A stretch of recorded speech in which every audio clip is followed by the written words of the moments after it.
बिस्मिल्लाहिर्रहमानिर्रहीम व बिही नस्तईन सुब्हानका ला इल्म लना इल्ला मा अल्लमतना इन्नका अंतल अलीमुल हकीम व सल्लल्लाहु अला नबिय्यिना मुहम्मद अऊज़ु बिल्लाहि मिनश शैतानिर रजीम बिस्मिल्लाहिर्रहमानिर्रहीम अल्लाहु ला इलाहा इल्ला हु अल हय्युल क़य्यूम ला तअख़ुज़ुहु सिनतुन वला नौम। समीईन किराम, ला इलाहा इल्लल्लाह की शराइत पर गुफ्तगू जारी है। 3 शराइत हमने पढ़े। पहला, ऐसा इल्म जो जहालत के मुनाफी हो। दूसरी शर्त, ऐसा यकीन जो शक व शुबहे के मुनाफी हो, ख़िलाफ़ हो।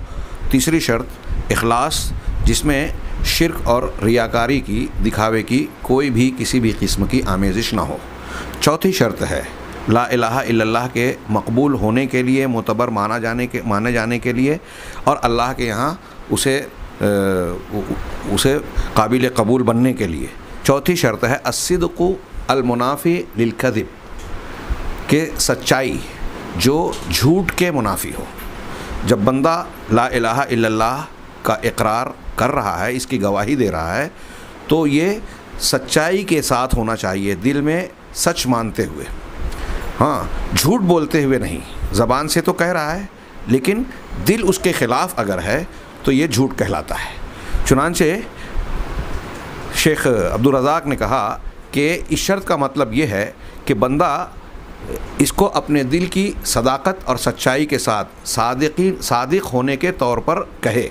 जैसा कि हदीस में रसूलुल्लाह सल्लल्लाहु अलैहि वसल्लम से मरवी है, आपने इरशाद फरमाया कि मा मिन अहदिन यशहदु अल्ला इलाहा इल्लल्लाह व अन्ना मुहम्मदर रसूलुल्लाह सिद्क़म मिन क़ल्बिही इल्ला हर्रमहुल्लाहु अलन नार, कि कोई भी शख्स हो जो ला इलाहा इल्लल्लाह की और इस बात की कि मोहम्मद अल्लाह के रसूल हैं, इन दोनों बातों की गवाही देता हो, सिद्क़म मिन क़ल्बिही, अपने दिल की सदाकत के साथ, दिल की सच्चाई के साथ।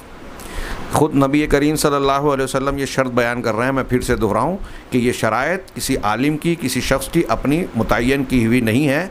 ये कुरान व हदीस से मुस्तंबत और साबित शुदा शराइत हैं।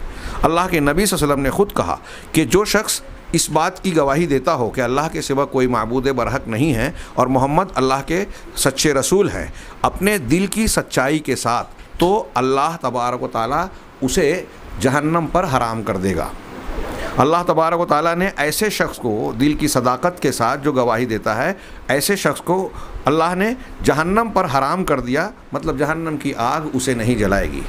गोया जहन्नम की आग से तहफ़्फ़ुज़ के लिए ये सबसे मज़बूत ज़रिया और वसीला है कि ला इलाहा इल्लल्लाह मुहम्मदुर रसूलुल्लाह की गवाही दी जाए और दिल की सच्चाई के साथ दी जाए। वो हदीस 2 मरतबा गुज़र चुकी हमारे दुरूस में, हदीस बेताका कि 99 गुनाहों के रजिस्टर के मुकाबले में इन 2 चीज़ों की गवाही सामने के पड़े में जब रखी जाएगी तो 99 रजिस्टर के मुकाबले में ये भारी पड़ जाएगी। लेकिन उसमें ज़रूरी है कि सदाकत हो। नबी करीम सल्लल्लाहु अलैहि वसल्लम ने यहाँ इन दोनों गवाहियों के लिए सदाकत को शर्त रखा, दिल की सच्चाई को शर्त रखा। मैं फिर से ये बात कहूँ कि सिर्फ़ ला इलाहा इल्लल्लाह के लिए ये शर्त नहीं है, बल्कि मोहम्मदुर रसूलुल्लाह सल्लल्लाहु अलैहि वसल्लम की गवाही देने के लिए भी ये शर्त है। सच उसे कहते हैं। अब सच किसे कहते हैं? दिल की सच्चाई के साथ। क्या मतलब कि बंदा जो बात अपनी ज़बान से कह रहा है वही बात उसके दिल में भी महफूज हो, या वो उस बात को मान रहा हो अपने दिल से, दिल पर भी वो जारी हो रही है जैसे ज़बान पर जारी है। ऐसा नहीं कि ज़बान से कह रहा है लेकिन दिल उसके ख़िलाफ़ हो। अगर वो शख्स इस तरह कहता है कि ज़बान से तो कह रहा है लेकिन उसके मदलूल, उसके माना और मफ़हूम को उसका दिल कबूल नहीं करता, दिल उसको नहीं मान रहा है, तो ऐसा शख्स मुनाफिक होगा। जैसा कि अल्लाह सुब्हानहू व तआला ने सूरह मुनाफ़िक़ून की इब्तिदा में ख़ुद इरशाद फरमाया, इज़ा जाअकल मुनाफ़िक़ून क़ालू नशहदु इन्नका लरसूलुल्लाह वल्लाहु यअलमु इन्नका लरसूलुहु वल्लाहु यशहदु इन्नल मुनाफ़िक़ीन लकाज़िबून। बड़े अच्छी तरह से समझें कि अल्लाह का इरशाद है कि जब मुनाफिकीन आपके पास आते हैं तो कहते ये हैं कि हम इस बात की गवाही दे रहे हैं कि आप अल्लाह के रसूल हैं। मुनाफिकीन आकर ये कह रहे हैं कि हाँ, हम गवाही देते हैं कि आप अल्लाह के रसूल हैं। आगे अल्लाह ने फरमाया कि अल्लाह जानता है, अल्लाह के इल्म में ये बात है कि आप अल्लाह के रसूल हैं, अल्लाह ही ने मबूस किया है, तो अल्लाह तो जानता है, अल्लाह जानता है कि आप अल्लाह के रसूल हैं। लेकिन आगे का जुमला कि अल्लाह इस बात की गवाही दे रहा है कि मुनाफिकीन झूठे हैं। अल्लाह ये कह रहा है कि आप अल्लाह के रसूल हैं, बिल्कुल दुरुस्त बात है। मुनाफिकीन भी यही बात कह रहे हैं, लेकिन मुनाफिकीन ये कहते हुए झूठ बोल रहे हैं। क्यों झूठ बोल रहे हैं? इसलिए कि उनका ये कहना ज़बान से था, दिल से वो इसे नहीं मानते थे। यानी वो इस बात में झूठे थे, जो बात अपनी ज़बान से कह रहे थे उनका दिल उस पर अक़ीदा नहीं रखता था, दिल में उस पर सच्चाई नहीं थी। लिहाजा ऐसा मानने वाला मुनाफिक कहलाया। अब यहाँ सिर्फ इस एक दलील पर रुक कर मैं थोड़ा सा इशारा करूँ कि एक कौल मैंने इब्तिदाए दुरूस में नकल किया था ला इलाहा इल्लल्लाह से मुताल्लिक़, कि कुछ लोगों का ये कहना है कि सिर्फ़ आदमी ने ज़बान से अगर ला इलाहा इल्लल्लाह कह लिया, जाना समझा नहीं, माना वाना नहीं, अंदर क्या है इसकी कोई ज़रूरत नहीं, ज़बान से इकरार कर लेना उसकी निजात के लिए काफ़ी है। तो देखिए फिर मुनाफिकीन भी ज़बान से कह रहे हैं ला इलाहा इल्लल्लाह, और अल्लाह कह रहा है कि वो झूठ बोल रहे हैं। क्यों अल्लाह ने ये कहा? सारे लोग मुफस्सिरीन ये मानते हैं कि यह मफ़हूम यही है कि वो ज़बान से कह रहे थे लेकिन उनका दिल उस पर मुतमईन नहीं था या उसे कबूल नहीं कर रहा था, लिहाजा वो सच्चे नहीं थे, झूठ बोल रहे थे, उनकी गवाही सही नहीं थी। अल्लाह तबारक व तआला उसी शख्स की गवाही को, ला इलाहा इल्लल्लाह को कबूल करेगा जो ला इलाहा इल्लल्लाह भी और मुहम्मदुर रसूलुल्लाह भी, वही उसी की कबूल करेगा ये गवाहियाँ जो ज़बान से बोलने के साथ साथ दिल से भी उसको सच्चा मानता हो। फ़मन यक़ूलुहा बिलिसानिही, तो जो शख्स इसको ज़बान से कह रहा है कौलम मुजर्रदन, मुजर्रद कौल के तौर पर, सिर्फ़ कौल की बुनियाद पर के बात बराए बात है, ज़बान से बोल रहा हूँ, और उसका दिल इसके माना और मफ़हूम पर जो ला इलाहा इल्लल्लाह मुहम्मदुर रसूलुल्लाह सल्लल्लाहु अलैहि वसल्लम की दोनों गवाहियाँ दलालत करती हैं, जो माना दे रही हैं, उसका दिल अगर इसका एतक़ाद और यकीन नहीं रखता, इसे मानता नहीं, तो वो झूठा है, उससे ये कलमा अल्लाह तबारक व तआला कबूल नहीं करेगा। तो इन कुरान की इस आयत और जो पेश करदा हदीस है, इन दोनों दलीलों से ये बिल्कुल साफ़ तौर से साबित होता है कि ला इलाहा इल्लल्लाह अल्लाह के यहाँ मोतबर और मकबूल उसी वक्त होगा जब इसका कहने वाला कहने में सच्चा हो। ये बोल रहा है ज़बान से तो दिल से भी मान रहा है, तभी उसको सच्चा माना जाएगा। ये चौथी शर्त हमने जिक्र की। पाँचवीं शर्त ला इलाहा इल्लल्लाह के मोतबर होने के लिए है अल-मुहब्बा अल-मुनाफिया लिल-बुग़्ज़ वल-कुरह, कि मोहब्बत दिल का ऐसा जज्बा जो किसी चीज़ से पसंदीदगी और लगाव को ज़ाहिर करता है। हाँ, तो मोहब्बत जो कि मुनाफी हो बुग़्ज़, नफ़रत और नापसंदीदगी को। किस चीज़ से मोहब्बत होनी चाहिए? बेअन युहिब्ब क़ाइलुहा अल्लाह व रसूलहु व दीन अल-इस्लाम वल मुस्लिमीना अल-क़ाइमीना बिअवामिरिल्लाह अल-वाक़िफ़ीना इंदा हुदूदिही, कि बंदा अल्लाह तबारक व तआला से मोहब्बत करे और उसके रसूल सल्लल्लाहु अलैहि वसल्लम से मोहब्बत करे, दीन इस्लाम से मोहब्बत करे और उन तमाम मुसलमानों से भी मोहब्बत करे जो अल्लाह के अहकामात पर अमल पैरा हैं, उसे बजा लाते हैं और अल्लाह की हुदूद पर रुके हुए हैं, उससे आगे नहीं बढ़ते, उसकी खिलाफ वर्जी नहीं करते। इसमें दो तीन बातें हैं। सबसे पहली अल्लाह की मोहब्बत, और ये मोहब्बत जैसी होगी वो वैसी मोहब्बत अल्लाह के रसूल या दूसरों से नहीं होगी। इन मोहब्बतों में फ़र्क है। इससे पहले भी तज़किरा हुआ कि अल्लाह से मोहब्बत जो अल्लाह की ताज़ीम और उबूदियत के जज्बे से होगी, ये अल्लाह की इबादत है। अगर ऐसी मोहब्बत किसी और से होगी तो वो शिर्क होगा।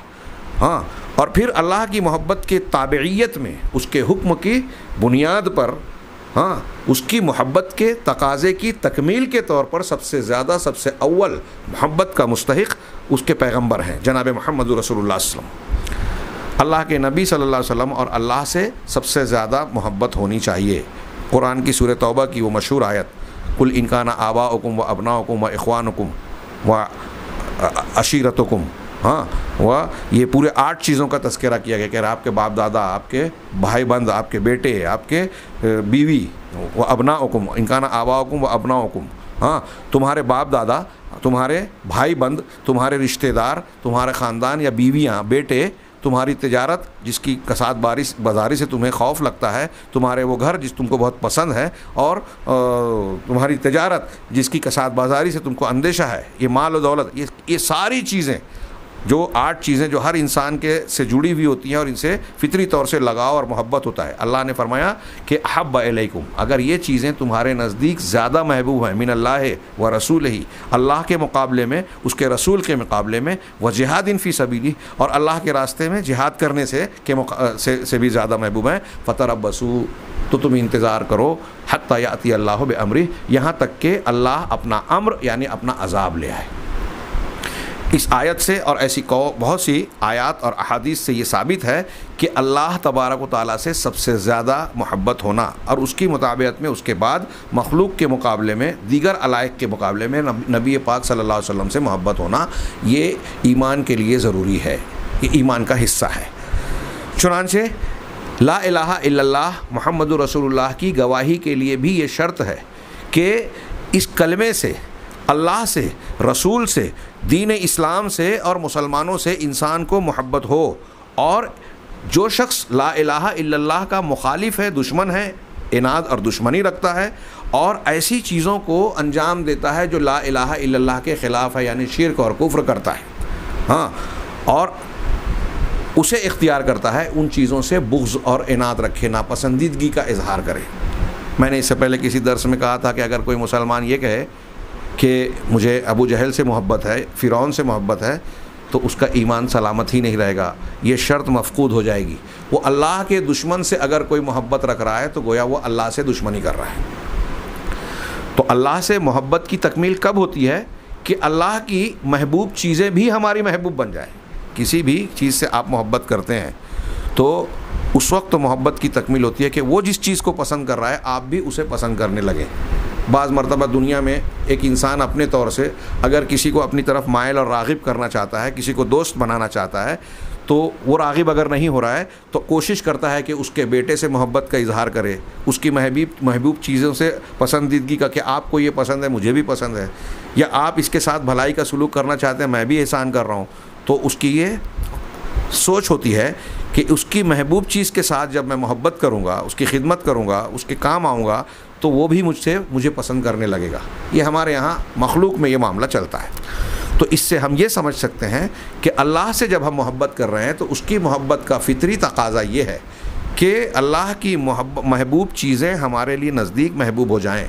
अल्लाह ने अपनी मोहब्बत पर मुनहसिर किया नबी की मोहब्बत को सबूत के तौर पर कि अगर कोई शख्स अल्लाह से मोहब्बत का दावेदार है, जैसा कि कुरान की आयत में है और उसके शान नज़ूल में बयान किया जाता है कि कुछ लोगों ने अल्लाह से मोहब्बत का दावा किया तो अल्लाह ने आयत नाजिल की, कुल इन कुंतुम तुहिब्बून अल्लाह फत्तबिऊनी, अगर तुम अल्लाह से मोहब्बत करते हो तो मेरी यानी रसूलुल्लाह सल्लल्लाहु अलैहि वसल्लम की इत्तिबा करो, आप ए रसूल कह दीजिए। तो ये अलामत बन गई कि अल्लाह से मोहब्बत का इजहार कैसे होगा, सबूत कैसे फ़राहम होगा, नबी करीम सल्लल्लाहु अलैहि वसल्लम की इत्तिबा करके। ये इस तरह से अल्लाह के नबी और अल्लाह के दिए हुए अहकामात और शरीयत की पसंदीदगी ये इंसान के लिए इस बात का सबूत होगी कि वो अल्लाह से मोहब्बत कर रहा है, क्योंकि अल्लाह ने नबी को भेजा, नबी की तालीमात अल्लाह की तरफ से आ रही हैं, तो इनको पसंद करना, इख्तियार करना अल्लाह से मोहब्बत का इजहार है, सबूत है। तो इन्होंने इरशाद फरमाया कि अल्लाह से मोहब्बत, रसूल से मोहब्बत, दीन इस्लाम से मोहब्बत, इस पर हम बड़ी गुफ्तगू कर सकते हैं, रज़ीतु बिल्लाहि रब्बा व बिल इस्लाम दीना व मुहम्मद रसूला, लेकिन इंशाअल्लाह वो अपने मकाम पर की जाएगी। अभी हम शर्त के तौर पर इसका जिक्र कर रहे हैं कि इन चीज़ों से मोहब्बत हो और इनके मुखालिफिन से, ख़ास तौर से जो ला इलाहा इल्लल्लाह का मुखालिफ हो, उससे बुग़्ज़ होना चाहिए शिर्क और कुफ्र करने वालों से। मैं आगे बढ़ने से पहले सिर्फ़ आज के माहौल में बहुत सारे मुसलमानों के रवैये, मिजाज की तरफ इशारा करना चाहता हूँ कि कितने मुसलमान हैं जो दूसरों से मोहब्बत की पेंगे बढ़ाना चाहते हैं दुनियावी मफाद के लिए, कि हम फ़लाँ और फ़लाँ के साथ अच्छा सलूक करेंगे तो हम महफूज रहेंगे उनके शर से, उनकी मुखालफत से। ठीक है, अगर हिकमत व मसलहत राजहा का तकाज़ा है तो उसको हम नाजायज़ नहीं कह सकते, लेकिन उनसे वैसी मोहब्बत, विलायत और मुवालात का मामला जो मुसलमानों से अल्लाह ने तय कर दिया, बांध दिया है, ये नहीं हो सकती। अगर कोई ऐसा रिश्ता उनसे जोड़ रहा है तो वो दीन, इस्लाम और अक़ीदे की मुखालफत करता है। हमारे यहाँ वला और बरा की, दोस्ती और दुश्मनी की, मोहब्बत और नफ़रत की बुनियाद ये कलमा है ला इलाहा इल्लल्लाह, और ये शर्त है कलमे के कबूल होने के लिए कि हमारे सामने मेयार बन जाए, जो ला इलाहा इल्लल्लाह का कहने वाला है वो हमारा भाई है, हमारी मोहब्बत का, हमारे हुस्न सलूक का, और जो हुकूक अल्लाह और रसूलुल्लाह सल्लल्लाहु अलैहि वसल्लम ने एक मुसलमान के दूसरे मुसलमान पर मुकर्रर किए हैं वो हमारे ऊपर मुतय्यन हो जाते हैं हमारी ताकत व इस्तिताअत के मुताबिक। और जो इसका मुखालिफ है वो हकीकत में, अगरचे दुनियावी उमूर में हम उनके साथ हुस्न सलूक करें दावती बुनियाद पर, मसलहत राजिहा की बुनियाद पर, शुरूर व फितन से बचने की बुनियाद पर, लेकिन ये रिश्ता मुआलात और वला और बरा की बुनियाद पर वैसा रिश्ता नहीं होगा जैसा मोमिनों से होता है। तो अल्लाह तबारक व तआला की मोहब्बत के कलमे को कबूल होने के लिए इस मोहब्बत का, इस बुनियाद का होना शर्त है। और इस बुनियाद पर आज हम मुहासबा करें, अपना जायज़ा लें कि हमारी मोहब्बत और नफ़रत के पैमाने आज क्या हैं। हमसे, हमारे दरमियान अगर किसी कलमा गो इंसान से कोई ख़ता हो जाए जिससे मनहज में, अक़ीदे में हम मुत्तफ़िक़ हैं कि उसका अक़ीदा हमारा अक़ीदा, उसका मनहज हमारा मनहज एक है, लेकिन कोई गलती हो गई बशरी तकाज़े की बुनियाद पर और दूसरी बुनियादों पर, तो हम उससे इस तरह रिश्ता काटते हैं जैसे कोई हक़ ही नहीं। और इसके मुकाबिल दूसरे जो मुसलमानों पर इस्लाम के ख़िलाफ़ बहुत सारी चीज़ों हरकतों में शरीक हैं, हम उनसे मोहब्बत की पेंगे बढ़ाने की कोशिश करते हैं। हमारा ये रवैया दीन के तकाज़ों से मेल नहीं खाता। हर चीज़ को उसके मकाम पर रखी जाए, जहाँ जिस चीज़ की मसलहत हो उससे मना नहीं किया जाता है शरीयत में, लेकिन अहले ईमान का एक दूसरे पर जो हक़ है इसे अच्छी तरह समझने की ज़रूरत है। और ये हमारे कलमे का तकाज़ा है कि अल्लाह से मोहब्बत हो, रसूल से, दीन इस्लाम से, और अहले इस्लाम से, ख़ास तौर से वो जो नेकियां करते हैं, जो दीन के ऊपर पाबंद हैं। हाँ, अगर कोई बिदअत कर रहा है, कोई शिर्क कर रहा है, कोई खुराफात, और इस बुनियाद पर हम उससे नफ़रत का मुज़ाहरा कर रहे हैं, तो ये भी दीन है। हाँ, अपने हाथ से, ज़बान से, फिर दिल की नफ़रत का इजहार करके अगर हम किसी को बुराई से रोकना चाहते हैं, उससे नफ़रत का इजहार कर रहे हैं, तो ये दीन की बुनियाद पर हुआ, ये दीन के ख़िलाफ़ नहीं हुआ। हर एक चीज़ को समझना चाहिए। हमारे यहाँ कुछ लोग आधा अधूरा समझते हैं, फिर दीन की मुखालफत करने वालों से भी मुसालहत की बातें करते हैं। ठीक है, मुसालहत की जाए, लेकिन इस्लाह के साथ। और कुरान ने कहा है कि मुसलमानों में इख्तिलाफ़ हो जाए तो उनके अंदर सुलह करो अदल के साथ। फ़अस्लिहू बैनहुमा बिल अदल, बिलक़िस्त की और बिल अदल की शर्त लगाई है कुरान ने। इस अदल की शर्त को छोड़कर हम मुसालहत की बात करने लगते हैं। ठीक है, मुसालहत अच्छी बात है, लेकिन अदल को छोड़ देना भी देना भी कोई अच्छी बात नहीं है। इसके साथ अगर ये मामला किया जाए, अदल इंसाफ और मुसालहत, तो बात बनती है। लेकिन ये भी ये मौजू और ये बहस किसी दूसरे मकाम के लिए। फ़िलहाल ला इलाहा इल्लल्लाह की कबूलियत के लिए शर्त के तौर पर जो ये बयान कर रहे हैं कि ला इलाहा इल्लल्लाह के मानने वालों, इस कलमे से भी मोहब्बत, अल्लाह से भी मोहब्बत, और फिर इससे जुड़े हुए सबसे पहले रसूल, और फिर उसके बाद सहाबा, ताबईन और नेक और सालेहीन लोग, और वो मुसलमान जो कुरान व हदीस पर ला इलाहा इल्लल्लाह के तकाज़ों पर अमल करते हैं हत्तल इम्कान, उनसे मोहब्बत करना एक शर्त है। अब आगे इन्होंने कहा कि मोहब्बत के शर्त होने पर जो नुसूस दलील बनते हैं, उन दलीलों में से एक दलील अल्लाह तबारक व तआला ने कुफ़ार मुशरिकीन के बारे में जो इरशाद फरमाया, सूरह बकरा की आयत नंबर 165 जो बहुत मशहूर है। अल्लाह ताला ने इरशाद फरमाया, व मिनन्नासि मन यत्तखिज़ु मिन दूनिल्लाहि अंदादा, लोगों में कुछ ऐसे हैं जो अल्लाह के सिवा दूसरों को अल्लाह के बराबर, निद की जमा अंदाज है, इसका तर्जुमा करते हैं हमसर। मैं उसको और आसान और काबिल फ़हम बनाने के लिए कह रहा हूँ, बराबर अल्लाह का हमसर बनाते हैं। अल्लाह का हमसर और बराबर कैसे बनाते हैं? ऐसा नहीं कि जैसा अल्लाह है वैसा ही उसको भी मान लिया, नहीं। आगे कहा युहिब्बूनहुम कहुब्बिल्लाह, कैसे बराबरी करते हैं अल्लाह से उसकी, कि वो उनसे वैसी ही मोहब्बत करते हैं जैसी मोहब्बत अल्लाह से करते हैं, या जैसी अल्लाह से मोहब्बत होनी चाहिए। इसकी दोनों मफ़हूम मुफस्सिरीन ने बयान किए, और बाज़ लोगों ने यह बयान किया कि इस आयत से ये भी पता चलता है कि मुशरिकीन अल्लाह से मोहब्बत करते थे। ये जिन मुशरिकीन और कुफ़ार से खिताब है वो काफिर मुशरिक थे, लेकिन उसके बावजूद अल्लाह से मोहब्बत थी। अल्लाह से मोहब्बत तो करते थे, ये अच्छी बात थी, लेकिन बुरी बात ये थी कि अल्लाह की मोहब्बत जैसी थी वैसी ही मोहब्बत गैरुल्लाह से भी थी। और यही अमल उनको अल्लाह ताला ने इसी अमल की बुनियाद पर कहा कि उन्होंने अपने उन लोगों को जिनको वो अल्लाह की तरह मोहब्बत का हकदार बना रहे हैं, उनको उन्होंने अल्लाह की बराबरी दे दी, अल्लाह का हमसर बना दिया। इसका साफ मतलब ये हुआ कि अगर हम जैसी मोहब्बत अल्लाह से करते हैं वैसी ही मोहब्बत अगर किसी और से करेंगे तो हमने अल्लाह का शरीक ठहरा दिया।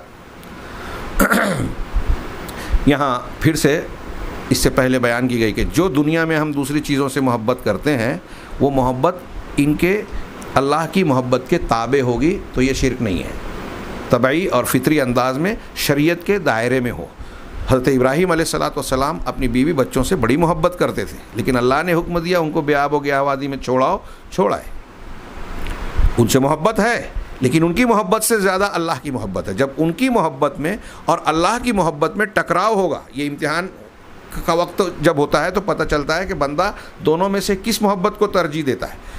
तो उनकी मोहब्बत में जब खलीलुर रहमान के सामने ये आया कि अल्लाह ने कहा है उनको छोड़ दो, तो अब इनकी मोहब्बत का तकाज़ा है कि ना छोड़ो, और अल्लाह की मोहब्बत का तकाज़ा है कि छोड़ दूँ। अल्लाह की मोहब्बत के तकाज़े को पूरा किया। यही उस वक्त भी किया जब अल्लाह का हुक्म हुआ कि अपने बेटे की गर्दन पर छुरी चला दो। इब्राहीम अलैहिस्सलाम ने लिटा दिया, चला दिया। ये अलग बात है कि अल्लाह ने उनको हटा दिया और जन्नत का एक जानवर उनके जगह रख दिया। हज़रत इब्राहीम ने बहरहाल अपना ख्वाब सच कर दिखाया, और ये ख्वाब सच कर दिखाना ये इसी मेयार पर जिसका यहाँ तज़किरा हो रहा है कि अल्लाह की मोहब्बत तमाम चीज़ों से ज़्यादा हो। तो अल्लाह ने कुफ़ार और मुशरिकीन के बारे में इस आयत में फ़रमाया कि लोगों में कुछ ऐसे हैं जो अल्लाह के सिवा दूसरों को, मिन दूनिल्लाह, अल्लाह के सिवा, अब वो बुज़ुर्गान हों, देवी देवता हों, बुत हों, दरख्त हों, पत्थर हों, आसमानी मखलूक हो, अम्बिया हों, फ़रिश्ते हों, कोई भी हों, सब मिन दूनिल्लाह में शरीक हैं, जो अल्लाह के सिवा कुछ लोगों को अल्लाह का निद, हमसर और बराबर बना देते हैं। युहिब्बूनहुम कहुब्बिल्लाह, वो उन अंदाज से, उन गैरुल्लाह से ऐसी मोहब्बत करते हैं जैसी अल्लाह से मोहब्बत है, अल्लाह की मोहब्बत की तरह उनसे मोहब्बत करते हैं।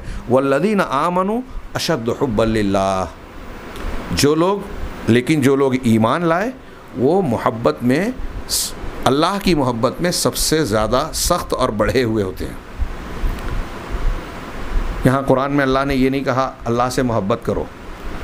अभी कल मैंने जिस मौलाना सनाउल्लाह अमृतसरी रहमहुल्लाह का तज़किरा किया, उन्होंने एक ईसाई पादरी का तज़किरा किया। उसने ये कहा कि इंजील की एक इबारत नकल की और कहा कि इंजील में यह है कि अल्लाह से मोहब्बत करो, और इस तरीके से कुछ इबारतें नकल की।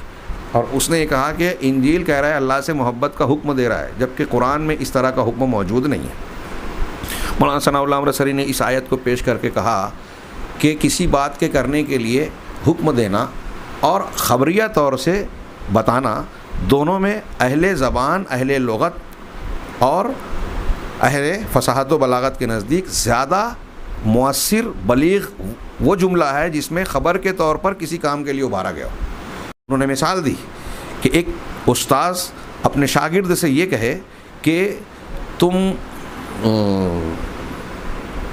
सबक को याद करने में मेहनत करो, हाँ, या उस पर अगर सबक याद नहीं करोगे तो मैं सज़ा दूंगा। इस किस्म के जुमले किसी तरगीब के या डराने के जुमले के साथ में उसको अगर उभारना चाहे तो ये एक जुमला हुआ। इसके बिलमुकाबिल अगर वो ये कहता है कि तालिबे इल्म तो वही है जो सबक को याद करता है, जो मेहनत करता है, पढ़ता है, तो दोनों में ज़्यादा मुअस्सिर बलागत वाला जुमला और ज़्यादा हुक्म और शौक़ दिलाने वाली बात मानवी एतबार से किस में है, तो अहले ज़बान ये कहते हैं कि ये आखिरी जुमला जिसमें ये कहा जा रहा है कि तालिब इल्म तो वही है जो पढ़ने में मेहनत करता है, सबक याद करता है। क्योंकि अगर उसने गोया उसको यहाँ ये मैसेज और पैगाम मिला कि अगर मैं सबक याद नहीं करता तो मैं तालिब इल्म के दायरे में ही नहीं रहूँगा, ये ज़्यादा मुअस्सिर और उभारने वाली बात हो गई। चुनांचे कुरान ने यही ज़्यादा मुअस्सिर तरीक़ा बयान किया और कहा कि जो ईमान वाले हैं, मोमिनीन हैं, वो अल्लाह की मोहब्बत में सबसे बढ़कर सबसे सख्त होते हैं। ये ख़बर के जुमले में कहा, इसका मतलब ये कि अहले ईमान वही होंगे जो अल्लाह से मोहब्बत कर, गोया जो अल्लाह से सबसे बढ़कर मोहब्बत नहीं कर रहा है वो अहले ईमान में नहीं है। कितनी ज़बरदस्त तालीम और तरीक़ा और बयान का अंदाज़ है। मौलाना सनाउल्लाह ने कहा कि ये भी कुरान की और इस्लाम की एक खूबी है कि आम तौर से मुखालिफिन जिस चीज़ पर इतराज़ करते हैं वहाँ उस चीज़ की कुरान की खूबी ज़ाहिर होती है कि उन्होंने समझा नहीं, जबकि वही ज़्यादा बेहतर था। चुनांचे इस आयत को नकल करने के बाद शेख अब्दुल रज़ाक कहते हैं कि मोहब्बत, मोमिनीन की मोहब्बत अल्लाह के लिए खालिस मोहब्बत होती है। इस आयत से पता चला कि मुशरिकीन अंदाज़ बनाकर उनसे ऐसी मोहब्बत करते हैं जैसी अल्लाह की मोहब्बत होती है, लेकिन मुसलमान या मोमिन बंदे वो हैं जो अल्लाह से सबसे बढ़कर और सबसे शिद्दत से मोहब्बत करते हैं। तो आयत ये कह रही है कि मोमिनीन की मोहब्बत अल्लाह के लिए खालिस मोहब्बत होती है। रहा मुशरिकीन का अल्लाह से मोहब्बत करना, तो इसमें उन लोगों ने गैरुल्लाह को अल्लाह के बराबर बना दिया। अल्लाह से भी मोहब्बत कर रहे हैं और वैसी ही मोहब्बत दूसरों से भी कर रहे हैं। तो नतीजा क्या है? इसीलिए क़यामत के दिन जब वो जहन्नम में दाखिल किए जाएंगे, जब इनको जहन्नम में डाला जाएगा, तो कुरान ने सूरह शुआरा में उनका कौल नकल किया कि ये मुशरिकीन कहेंगे अपने बुतों को, अपने माबूदान बातिला को ख़िताब करके, तल्लाहे इनकुन्ना लफ़ी ज़लालिम मुबीन, कि अल्लाह की कसम हम यकीनन बड़ी खुली हुई गुमराही में थे, वाज़ेह किस्म की गुमराही में थे। इज़ नुसव्वीकुम बिरब्बिल आलमीन, जबकि ये गुमराही वो क्या थी? गुमराही कि हम तुम लोगों को रब्बुल आलमीन के बराबर बनाते थे, रब्बुल आलमीन के मुसावी दर्जा देते थे। देखिए यहाँ तस्विया या बराबर करना कैसे है, मैं फिर से वजाहत करूँ कि वो जैसा अल्लाह की ज़ात सिफ़ात आमाल थे वैसा ही इन बुतों को, माबूदान बातिला को नहीं मानते थे। अल्लाह का एक हक़ मोहब्बत का, जो अल्लाह का हक़ है और जैसे अल्लाह से मोहब्बत की जाती है, उस चीज़ को उन्होंने फेर दिया अपने इन माबूदान बातिला की तरफ। तो इसको कह रहे हैं बराबर करना। तो इस एक अमल में अल्लाह की बराबरी की, इसलिए शिरक हो गया। हमारे यहाँ बहुत से लोग आज कब्रों को, दूसरी चीज़ों को कई आमाल में अल्लाह तबारक व तआला के बराबर कहते हैं, और जब उनको समझाने की कोशिश की जाए तो वो कहते हैं कि हम इनको अल्लाह की तरह थोड़ी मानते हैं, हम इनको अल्लाह की तरह थोड़ी। आपने जब वो अमल जो अल्लाह के लिए ख़ास है किसी और के लिए किया, तो आपने उनको अल्लाह की तरह बना दिया, चाहे हू बहू आमाल में, ज़ात में आप अल्लाह की तरह ना मानते हो। बहुत सारे मुशरिकीन आज ये बात नहीं समझते, इसलिए भी शिरक करते हैं। खैर, अल्लाह तबारक व तआला ने ये आगे शेख फरमाते हैं कि चुनांचे ला इलाहा इल्लल्लाह उसी का अल्लाह के यहाँ मकबूल होगा या फ़ायदा मंद होगा जो ला इलाहा इल्लल्लाह अल्लाह की मोहब्बत और इस कलमे की मोहब्बत के जज्बे से उभरा होगा, सामने आया होगा। हाँ, और उन चीज़ों से भी मोहब्बत पर मुनहसिर होगा जिस पर यह कलमा दलालत करता है, यानी अल्लाह की तौहीद और दीन को अल्लाह तबारक व तआला के लिए खालिस कर देना। इन चीज़ों से भी मोहब्बत होगी, वरना फिर कलमे से मोहब्बत का मतलब ही क्या होगा? तो दीन को अल्लाह के लिए खालिस करना, तौहीद से मोहब्बत करना। आज बहुत से लोग तौहीद का नाम सुन के मुँह सिकोड़ते हैं, बल्कि अल्लामा इब्न क़य्यिम ने तो ये कहा कि आप मुशरिकीन को, कब्र परस्तों को, गैरुल्लाह की ताज़ीम करने वालों को अगर देखेंगे तो एक ऐसा वाज़ेह फ़र्क देखेंगे कि अल्लाह के ज़िक्र पर उनके जहन व दिमाग में अज़मत व जलाल का वो तसव्वुर पैदा नहीं होता जो गैरुल्लाह के ज़िक्र पर होता। मस्जिद में जाएंगे तो सीधे जाके पीठ दिखा कर आ जाएंगे, कब्रों पर जाएंगे तो पीठ दिखा कर नहीं लौट रहे हैं। अल्लाह के रास्ते में फटे कपड़े, पुरानी चीज़ें, बासी खाना, ऐसी चीज़ें जो खुद पसंद नहीं कर रहे हैं खर्च करेंगे, लेकिन कभी आपने नहीं सुना होगा कि कब्रों पर किसी ने जो है पुरानी चादर चढ़ाई हो, वहाँ नई चादर चढ़ाई जाएगी।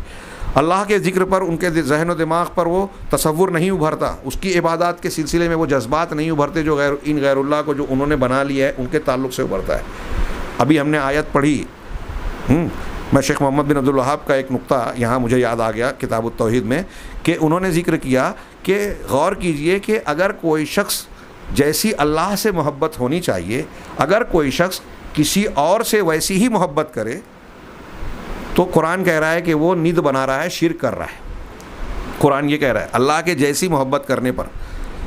अब जब ये शिरक है, अल्लाह के जैसी किसी और से मोहब्बत करना शिरक है, तो ये कितना बड़ा गुनाह होगा कि कोई इंसान गैरुल्लाह से अल्लाह से ज़्यादा मोहब्बत करे।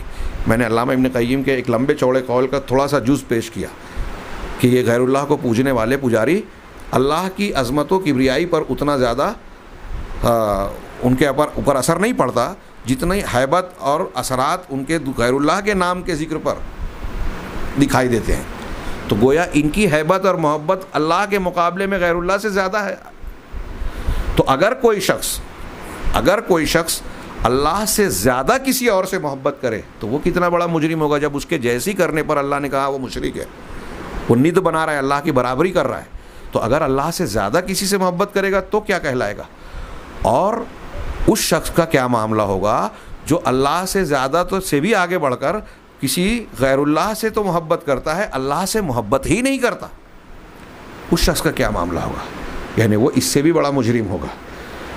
तो इस आयत की रोशनी में पेश ये कर रहे हैं कि अल्लाह तबारक व तआला के यहाँ मकबूल अक़ीदा दीन ला इलाहा इल्लल्लाह उसका होगा जो तौहीद से, दीन को अल्लाह के लिए खालिस करने से और इस तौहीद को मानने वालों से, तौहीद से मुताल्लिक़ा आमाल से, उनके आमाल से मोहब्बत रखता हो, उनको पसंद करता हो। अल्लाह के नबी सल्लल्लाहु अलैहि वसल्लम से मरवी एक दुआ में बड़ा प्यारा जुमला है, एक लंबी दुआ है, इख्तिसाम मलाए आला में झगड़े के तनाजुर में, ये मुस्नद अहमद और इमाम तिरमिज़ी में हज़रत मुआज़ बिन जबल रज़ियल्लाहु तआला अन्हु से मरवी है, जिसको शेख अल्लामा अलबानी रहमहुल्लाह ने सहीहा में सही कहा है कि यह हदीस सही है। एक अच्छी लंबी दुआ है और उसमें बीच का एक जुमला बड़ा प्यारा है जिससे हमारा मकसद ज़ाहिर होता है। शेख ने नकल किया और कहा कि अल्लाह के नबी सल्लल्लाहु अलैहि वसल्लम ने जो अल्फाज सिखाए उसमें एक जुमला ये है, व अस्अलुका हुब्बका व हुब्ब मन युहिब्बुका, कि ऐ अल्लाह मैं तुझसे तेरी मोहब्बत मांगता हूँ, तेरी मोहब्बत। अब या तो ये तर्जुमा कीजिए कि तू हमसे मोहब्बत करने लग और हमें तेरी जैसी मोहब्बत करने का हक़ है, वैसी मोहब्बत करने की तौफ़ीक़ अता फरमा। तो तेरी मोहब्बत मांगता हूँ, व हुब्ब मन युहिब्बुक, यानी मैं तुझसे ये मांगता हूँ कि मेरे दिल में तेरी मोहब्बत पैदा हो जाए। ये आगे वाले जुमले से यही माना मुतय्यन हो रहा है कि मेरे अंदर, मेरे दिल में तेरी मोहब्बत हो जाए, पैदा हो जाए जैसी होनी चाहिए। व हुब्ब मन युहिब्बुक, और उसकी मोहब्बत भी मैं तुझसे मांग रहा हूँ जिसको तू महबूब रखता है, यानी तेरा पसंदीदा और महबूब मेरा भी महबूब बन जाए। तेरी भी मोहब्बत भी चाहता हूँ और उस शख्स की मोहब्बत भी जिसको तू महबूब रखता है। व हुब्ब अमलिन युक़र्रिबुनी इला हुब्बिक, और ऐसे अमल की मोहब्बत भी मैं तुझसे मांगता हूँ रब्बुल आलमीन, ऐसे अमल की मोहब्बत, पसंदीदगी जो तेरी मोहब्बत से मुझे करीब कर दे, यानी मैं अगर वो अमल करूँ तो तेरी मोहब्बत का हक़दार बन जाऊँ और तेरी मोहब्बत से करीब तर होता चला जाऊँ। गोया अल्लाह के नबी सल्लल्लाहु अलैहि वसल्लम ने किन किन चीज़ों से मोहब्बत करनी है इस दुआ में सिखाया, और ये बड़ी जामे और बड़ी अहम दुआ है, बड़ी मुफीद चीज़ है। इसी तरह हज़रत अनस बिन मालिक रज़ियल्लाहु तआला अन्हु की एक हदीस नकल करके इस शर्त को इन्होंने बयान किया और ख़त्म किया इस बहस को कि अल्लाह हज़रत अनस की नबी करीम सल्लल्लाहु अलैहि वसल्लम से मशहूर मरवी रिवायत है जो बुखारी और मुस्लिम की बहुत ही मशहूर हदीस है कि आप सल्लल्लाहु अलैहि वसल्लम ने फरमाया, सलासुन मन कुन्न फ़ीहि वजद बिहिन्ना हलावतल ईमान, कि तीन खसलतें, तीन बातें ऐसी हैं कि जिस शख्स के अंदर होगी इसके ज़रिए से वो ईमान की हलावत पालेगा। हलावत का मतलब हम कहते हैं शीरीनी, मिठास। मिठास किसे कहते हैं? ये एक लफ्ज़ है, लज्जत से ताल्लुक़ है। लज्जतें इंसान महसूस करता है, बयान नहीं कर पाता। अब ये मिठास कहा गया, मीठा हम किसको कहेंगे? कितने फल हैं? सेब, अंगूर, अनार, खजूर, केला, हाँ, और न जाने क्या क्या, शहद, पानी, सबको हम कहते हैं कि सेब भी मीठा है, अंगूर भी मीठा है, अनार भी मीठा है, संतरा भी मीठा है, फला भी मीठा है, फला भी मीठा है, शहद और खजूर भी मीठी है। तो मीठा सबको कह रहे हैं, लेकिन मिठास मिठास में फ़र्क है। तो हर मिठास को जो चखता है वो महसूस करता है। ऐसे ही ईमान की एक लज्जत है, अल्लाह के नबी सल्लल्लाहु अलैहि वसल्लम ने उसे लज्जत से ताबीर किया। बड़ी प्यारी ताबीर है कि ये चीज़ इंसान महसूस करेगा, जब पाएगा तब उसे उसकी लज्जत महसूस होगी। इसे बयान नहीं कर सकते। सेब की तरह ये मिठास है, आम की तरह मिठास है, अमरूद की तरह मिठास है, खजूर, शहद और फला की तरह नहीं, हर मिठास अलग अलग है। तो वैसे ही ईमान की एक लज्जत है। तो ये लज्जत वही शख्स पाएगा जिसके अंदर ये तीन बातें हों। इसका उल्टा माना, जिसको इस्तिलाह में मफ़हूम मुखालिफ कहते हैं, ये हुआ कि ये तीन चीज़ें या इन तीन चीज़ों में से कोई चीज़ अगर बंदे में नहीं है तो वो ईमान की शीरीनी, लज्जत और हलावत से महरूम होगा। गोया उसने ईमान का हकीकी मज़ा चखा नहीं। वो क्या तीन चीज़ें हैं? सबसे पहली चीज़, मन कान अल्लाह व रसूलुहु अहब्बा इलैहि मिम्मा सिवाहुमा, कि जिसके नज़दीक अल्लाह और उसके रसूल दूसरी इन दोनों के अलावा तमाम चीज़ों के मुकाबले में ज़्यादा महबूब हों। आप खुतबाए किराम से, उलमाए किराम से इस सिलसिले में जो तकरीरें सुनते हैं अल्लाह और उसके रसूल की मोहब्बत, उसका तकाज़ा, उसका दायरा, उसका सबूत, वो तफसीलात अपने मकाम पर। यहाँ इस्तिशहाद इस बात से है कि ला इलाहा इल्लल्लाह के मोतबर होने के लिए, अल्लाह के यहाँ कबूल होने के लिए ला इलाहा इल्लल्लाह से मोहब्बत करना, फिर इसके माना और मफ़हूम पर अल्लाह से और फिर उसके बाद रसूल से मोहब्बत करना ये ज़रूरी है। और फिर उनके महबूब लोगों से, उनके महबूब आमाल से, सारी चीज़ों से मोहब्बत ला इलाहा इल्लल्लाह की मोहब्बत के तकाज़े में शामिल होगी। अगर ऐसी मोहब्बत नहीं है, एक आदमी ला इलाहा इल्लल्लाह कह रहा है लेकिन अल्लाह से मोहब्बत नहीं है, या रसूल से मोहब्बत नहीं है, या इस्लाम से मोहब्बत नहीं है, या अहले इस्लाम से मोहब्बत नहीं है, तो वो ला इलाहा इल्लल्लाह उसका मोतबर नहीं हुआ, ये माना हुआ। तो पहली बात कही कि पहली चीज़ यह है कि अल्लाह और उसके रसूल उन दोनों के अलावा तमाम चीज़ों के मुकाबले में उसके नज़दीक ज़्यादा महबूब हो। व अन युहिब्बल मरअ ला युहिब्बुहु इल्लल्लाह। और दूसरी बात ये कि वो किसी इंसान से मोहब्बत करे तो महज इसलिए कि अल्लाह वास्ते मैं उससे मोहब्बत कर रहा हूँ। किसी दुनिया में भी किसी से मोहब्बत हो तो अल्लाह के लिए। अब दुनिया में लोग मोहब्बतों की बहुत सी बुनियादें कायम करते हैं, उससे ये फ़ायदा मिलेगा। हाँ, किसी को पसंद करता है इंसान कि वो मालदार है, अगर मैं उससे और वो मुझसे मोहब्बत करेगा तो मुझे दुनिया का फ़ायदा मिलेगा, वो साहिब इक़्तिदार है, मेरा काम बना देगा, और इस किस्म के बहुत सारे फ़वायद और बुनियादें हो सकती हैं। लेकिन एक बंदा किसी से इसलिए मोहब्बत करता है कि ये आदमी सही अक़ीदे वाला है, ये सही इल्म वाला इंसान है, ये अच्छे अखलाक और दीनदारी को इख्तियार करने वाला आदमी है, ये हलाल हराम का लिहाज करने मतलब शरीयत का पाबंद है, ला इलाहा इल्लल्लाह और सही अक़ीदे को मानने वाला है, सिर्फ़ इसलिए मैं इससे मोहब्बत करता हूँ। ऐसी मोहब्बत की तरगीब दी गई और अल्लाह के रसूल ने फरमाया कि अगर किसी से मोहब्बत है तो उसको बता दो कि मैं अल्लाह के लिए तुमसे मोहब्बत करता हूँ। हाँ, तो बहरहाल अल्लाह के रसूल ने फरमाया कि सबसे ज़्यादा किसी और से, किसी इंसान से अगर मोहब्बत कर रहा है तो सिर्फ़ अल्लाह के लिए कर रहा है। अल्लाह के लिए मोहब्बत और अल्लाह के लिए नफ़रत, ये दीन की तकमील होती है इससे। आज इस मेयार पर मैंने इस पर तकरीरें और ख़ुतबे दिए हैं। इस मेयार पर बड़े अच्छे अच्छे मुसलमान मोमिन नज़र नहीं आते। एक तरफ अपने मोमिन होने का दावा करते हैं, लेकिन जब मामलात होते हैं, निज़ाआत होते हैं, हक़ व इंसाफ की बात होती है, जुल्म और अदल का टकराव होता है, तो हम देखते हैं कि बहुत सारे कलमा गो भी रिश्तों की बुनियाद पर, दुनिया के मफादात की बुनियाद पर, दुनियावी मसलहतों की बुनियाद पर उस चीज़ का साथ देते हैं जो अदल के ख़िलाफ़ है, जो अल्लाह के हुक्म के ख़िलाफ़ है। अगर कोई शख्स ऐसा कर रहा है तो वो अल्लाह तबारक व तआला के लिए मोहब्बत में नाकाम हो रहा है। ये बात जो मैंने कही है, आज हम में से हर शख्स को इस पर अपना जायज़ा लेना चाहिए, दूसरों का नहीं। हमारे यहाँ लोग दूसरों का हिसाब लेते हैं, जबकि सहाबा और सलफ़ का तरीक़ा और कुरान और हदीस की तालीम है कि अपना मुहासबा करें। अपना मुहासबा करें तो इस्लाह होगी। दूसरों का हिसाब लेने की कोशिश करेंगे तो ये हमको अल्लाह ने इसका ना मुकल्लफ़ बनाया है, ना इससे कोई फ़ायदा होगा, बल्कि इससे फितना फसाद फैलेगा और फैलता है। तो दूसरी चीज़ कि इंसान किसी से मोहब्बत करे तो सिर्फ़ अल्लाह के लिए। और तीसरी चीज़ जो ईमान की हलावत व लज्जत के लिए बताई गई कि वह यकरहा अन यऊद फिल कुफ्र बाद अन अनक़ज़हुल्लाहु मिन्हु कमा यकरहु अन युक़ज़फ़ फ़िन्नार, कि वो कुफ्र में वापस लौटने को ऐसे ही नापसंद करे जबकि अल्लाह तबारक व तआला ने उसे कुफ्र की उस दलदल खाई और आग से निकाल लिया। कुफ्र से निकाल कर ईमान की दौलत से नवाज दिया, नेमत से बहरावर कर दिया। अब ईमान वाला हो जाने के बाद वो वापस को काफिर होने को ऐसे ही नापसंद करे जैसे इस बात को नापसंद करता है कि उसे जहन्नम में या आग में डाला जाए। आग में डाला जाना कोई भी इंसान पसंद करेगा, उसके लिए उसमें लज्जत है या पसंदीदगी का पहलू हो सकता है, जाहिर सी बात है नहीं। तो जैसे ये नापसंदीदा है, ऐसे ही उस इंसान के यहाँ जो ला इलाहा इल्लल्लाह कह रहा है, उसके यहाँ ये मामला होना चाहिए कि वो इस्लाम को अपने दिलो जान से कबूल कर लेवे और उससे वापस फिर जाने को, कुफ्र और शिर्क को इख्तियार करने को इतना नापसंद करता हो, ऐसी नफ़रत करता हो जैसे अपने आप को आग में डाले जाने को नापसंद करता है।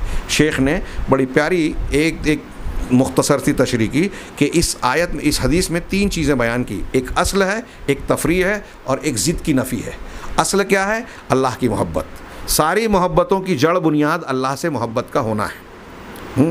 ला इलाहा इल्लल्लाह कह रहे हैं तो अल्लाह से मोहब्बत होनी चाहिए, और तौहीद की यही असलुल उसूल है। अल्लामा इब्न क़य्यिम ने इस पर बड़ी प्यारी और तफसीली गुफ्तगू की तौहीद की जड़ और जौहरी चीज़ है अल्लाह से मोहब्बत जो सबसे ज़्यादा हो। यही इंसान को अल्लाह की तरफ राग़िब करती है, उसके अहकामात को मानने पर आमादा करती है, उसके मना की हुई चीज़ों से रोकने से का इर्तिकाब करने से रोकती है। तो अल्लाह से मोहब्बत ये असल है, बुनियाद है। अब जब अल्लाह से मोहब्बत होगी तो उसकी तफरीह या फ़रा क्या होगी, उसकी शाख क्या होगी? दूसरी, मोहब्बत मा युहिब्बुहुल्लाहु अज़्ज़ा वजल, उस चीज़ की मोहब्बत जिसको अल्लाह ताला पसंद करता है। और अल्लाह के पसंदीदा इंसानों में, अमाल में सबसे महबूब ज़ात और बंदा अल्लाह के नबी सल्लल्लाहु अलैहि वसल्लम है। लिहाजा सबसे ज़्यादा अल्लाह के नबी सल्लल्लाहु अलैहि वसल्लम से मोहब्बत होना चाहिए मखलूक में। तो जिन चीज़ों को अल्लाह ताला पसंद करता है उनको अब शख्सियात में भी और आमाल में भी उनसे मोहब्बत करना ये दीन का या तौहीद का तकाज़ा है। उनकी मोहब्बत को गुलू और हद से बढ़ाकर अक़ीदत में मुब्तला हो जाना, ये शरीयत की तालीम के ख़िलाफ़ है। अल्लाह ताला की असल मोहब्बत को ही मजरू कर देने के मुतरादिफ़ है, और लोग इसमें फ़र्क नहीं करते। और शैतान बड़ी आसानी से जिन लोगों से इंसान को मोहब्बत व अक़ीदत होती है उनके सिलसिले में थोड़ा उस मोहब्बत को बढ़ा के गुलू में मुब्तला कर देता है, और उनको एहसास भी नहीं होता कि हम गुमराह हो गए, हम राह रास्त से भटक गए। बहरहाल पहली मोहब्बत अल्लाह की जो असल है, दूसरी मोहब्बत जो अल्लाह की महबूब चीज़ों से, महबूब लोगों से होती है, उनसे मोहब्बत करना, ये उस असल की जड़ की फ़रा है, शाख है। तीसरी चीज़ ये कि इन मोहब्बतों के साथ में इसकी जो ज़िद है उसकी नफ़ी होनी चाहिए। वो क्या ज़िद है कि इनसे जब मोहब्बत हो, ईमान हो इन चीज़ों पर, तो इसके ख़िलाफ़ जो कुफ्र का चीज़ है इसमें जाना ऐसे ही बंदा नापसंद करे जैसे आग में डाले जाने को नापसंद करता है। ये अल्लाह तबारक व तआला और कलमे से मोहब्बत और उससे मुताल्लक़ा चीज़ों से जो उसके तकाज़े में, लाज़मी तकाज़ों में शामिल है, उनसे मोहब्बत का होना कलमे तौहीद ला इलाहा इल्लल्लाह और कलमा रिसालत मुहम्मदुर रसूलुल्लाह सल्लल्लाहु अलैहि वसल्लम के मोतबर होने के लिए शर्त है। अगर किसी बंदे ने ला इलाहा इल्लल्लाह कहा और उसके यहाँ ये शर्त पाई नहीं जाती, वो अल्लाह से, शरीयत से, उनकी महबूब चीज़ों से मोहब्बत नहीं करता, तो उसका ला इलाहा इल्लल्लाह अल्लाह के यहाँ काबिल कबूल नहीं है। अल्लाह तबारक ताला हमें ऐसी मोहब्बत का आमिल और इख्तियार करने वाला बनाए जो अल्लाह के यहाँ मतलूब है और जो इस ला इलाहा इल्लल्लाह को मोतबर और मकबूल बनाती है। अल्लाह तबारक ताला हमें दुनिया और आखिरत में सरफराजी से नवाजे। व आखिर दावाना अनिल हम्दुलिल्लाहि रब्बिल आलमीन।